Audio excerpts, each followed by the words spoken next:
ကျွန်တော်ညီကိုတွေကိုကျွန်တော်စီးပွားရေးအကြံဉာဏ်တစ်ခုပြောပြမယ်ဗျာဒီမှာကြည့်ကျွန်တော်အခုဒီမှာပြလာတဲ့နီးတန်းတွေနဲ့ကျွန်တော်ညီကိုတွေ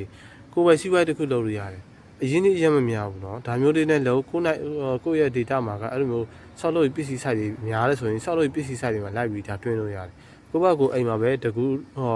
တနိုင်ဘိုင်လုပ်လို့ရမယ်လုပ်ငန်းလေးတွေเนาะဒါလုပ်ချင်လုပ်လို့ရတယ်ကျွန်တော်အကြံပေးတာပါဒါလုပ်ချင်လုပ်လို့ရတယ်ဒီနီးတန်းလေးတွေကျွန်တော်တွေ့လို့ကျွန်တော်ကြိုက်လို့ကျွန်တော်ပြန်ပြီးဆရာကြီးလုပ်ပေးနေကျွန်တော်ပြောပြတာပါတကယ်ကမြန်မာနိုင်ငံမှာနေပြီးအလုံးမရှိဘူးစီးပွားရေးအဆင်မပြေဘူးဆိုရင်ဒါမျိုးတွေလုပ်လို့ရတယ်ကိုယ့်ဘက်ကိုတနိုင်တစ်ပိုင်းတချို့separate တွေဆိုရင်အခုလိုမျိုး separate တွေဆိုရင်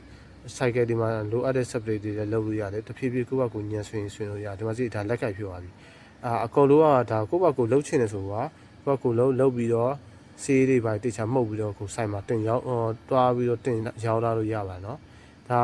အတုံးချတက်ရင်တော်တော်လေးအဆင်ပြေတဲ့နီးတန်းလေးတွေပါကျွန်တော်ညီကိုတွေတဲ့အတုံးချတက်မယ်လို့ကျွန်တော်ထင်တယ်လိုအပ်ရင်လည်းတုံးလို့ရပါတယ်နော်ကိုယ့်ဘက်ကိုလုံးမတူတူအဲ့လိုမျိုးတွေဒါဒီမှာကြည့်ဒါတန်ခွင်းလေးတွေဖြစ်သွားပြီ